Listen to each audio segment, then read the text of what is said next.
I agree with you. Okay, let's move over to the NFC, and we got San Francisco and Detroit. I wonder if you look at San Francisco, if you have the same confidence in them as you did a week ago at this time, or did their performance against the Packers shake that confidence at all? Yeah, I think that my confidence in them has grown. And I think it's grown because they did not play well. You know, for everybody saying, hey, man, you know, their quarterback didn't play well. Well, he played well when the game was on the line and it mattered the most. That's when he played well. And what have I told you about San Francisco? If they don't run the ball effectively, so think about how the game played out. In the first quarter, San Francisco had, count them, one offensive possession. And what does that do to you as a play caller? As a play caller, you start to count possessions and you start to go, shit, in a 12-possession game, we're going to get 6. Pucker factor. 7. And therefore, you get out of what you do well. And I was shocked during the course of that game, especially in the first half, of how much empty gun they were in. It's not what they do the best. It's not what they really run the ball and set up all their play action stuff off their running game. And part of that is, you know, your ability to motion McCaffrey out of the backfield and then all of a sudden have Debo running the ball. So there's a mixture there that they lost, and I don't know if Debo's back or not, but they got into a situation where as much as people want to make it, and we all do, about offense, right, and Brock Purdy didn't play as well, I thought, for me, of all the games I called for San Francisco this year, which was 2, and all the games I watched them play, I thought it might have been the worst performance by their defense that I'd ever watched. I thought, like, they didn't defend the run very well. They got beat up on the line of scrimmage, which, you know, their defensive line, the rotation is great.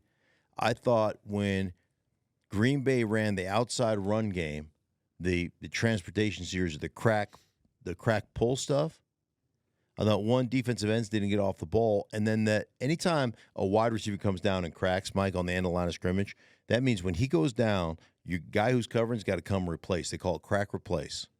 And you've got to come and you've got to establish a new edge. So all of a sudden they crack, that tackle pulls, you got to meet that tackle in the backfield. You got to turn back everything back into the flow of the defense. I thought they were garbage at doing any of that. DN didn't beat you're not beating the blocks of wide receivers, and your safeties and corners aren't flying up there and reestablishing a new edge. So Green Bay was able to capture the perimeter of the defense on a consistent basis in the run game. And I just thought that I thought it was probably the worst game I have watched San Francisco play on the defensive side of the ball. And that, to me, from just a pure embarrassment standpoint, that to me is going to get rectified. Now, the one question or the one concern I really have is their third corner, Ambry Thomas. Because when they get in 3 wide receiver sets, Diamador Lenore moves into the slot, and then Thomas comes and plays the other corner. And they picked on. He got a couple of PI fouls. He gave up some easy throw. He gave up some easy completions on the outside, where he's just giving up too much cushion. He was a liability out there. So are you talking about something that was self-inflicted by San Francisco that's correctable, or is the dreaded blueprint out there? No. I think it's completely fixable. Now, you're going up against, I thought the O-line of Green Bay played exceptionally well. You're going up what is arguably one of the best, if not the best, offensive lines in football in Detroit. Penei Sewell is awesome. Noah Jackson, although he got hurt, is a really good player. Frank Ragnow is great. Glasgow, who we're familiar with here in Denver, he's a good player. Decker's a good player. but they do a really good job of mixing it up. Their 2 running backs are outstanding. They've got great offensive personnel. I love what Detroit does with their 2 running backs, David Montgomery and Jahmyr Gibbs. But which one do you think is better suited for that San Francisco defense? What San Francisco likes to do? Mm-hmm. Which running back would you want to feature against San Francisco? Gibbs or Montgomery? Right. I've got so much of this. They have a system, and they have a series of things that they do in that system. And that system is Montgomery is your lead back, and Jahmyr is your adjunct back, or your changeup back. And you get so many people. I was on a show yesterday that people are like, he only got 13 touches, and he had X number of rushes or X number, like, you need to get him 20 touches or 25 touches. Like, that's not how they operate their system. And so they can play one back with either Gibbs or Montgomery, or they can get into, what a lot of teams will call 21 pony. So it's a 2-back system, but that other back becomes more of a receiver, and the other back's the ball carrier. Like, there's a balance there, and they use that balance, and they use it exceptionally well. And once they wear that defense down a little bit, and they get them, matched in that 3 wide receiver set, they get a favorable look in the running game, and they've worn them down to a bit. Now all of a sudden you change it up with that speed and athleticism of Gibbs, where they were defending Montgomery early, and now all of a sudden Gibbs, with a little bit of extra burst, a little bit of extra quickness, he takes that 4 or 5 yard power run, just physical run that Montgomery was getting, and all of a sudden he pops it out for 12 or 15. Like, there's a method to their madness. So I'm like, hey, it ain't broke, don't fix it. Like, they've got a great kind of give and take with their running back situation right now. I wouldn't fix it. And let me just tell you this with Detroit, and that's as talented as an offense. Amon-Ra St. Brown is incredibly talented. In the middle of the football field, Sam Laporta is unbelievably talented. Those 2 backs are as good as you get, 1-2 combination. Then they got Reynolds. They've got Jameson Williams. They've got dudes that can flat play, so they can beat you. They can personnel you to death. They can rotate different personnel groupings, and they can do a lot of different things out of those personnel groupings. And Jared Goff, in the middle of the football field, his ability to be accurate, on time, and really just not see a window that he can't throw it into, like, he is really good. So they're a really outstanding offense. Where's your confidence level in Goff on the road? Because maybe it's unfair, and it's not a huge difference, but at least when you look at home road splits, 19 and 6, 19 touchdowns, 6 picks at home, only 11 touchdowns, 6 interceptions. Right. On the road. The completion percentage is 70% at home. It's about 65 on the road. Again, we're not talking about huge differences, but we do see differences. So where would your confidence level be in Goff on the road? Well, I think one of those games I think in Chicago he threw 3 picks, and I did that game, and it was about 12 degrees with the wind in Chicago. It was a miserable day. And, Chicago was doing a great job of controlling the tempo of the game, controlling the clock, controlling the run game with their quarterback. And so there were some chances you had to take.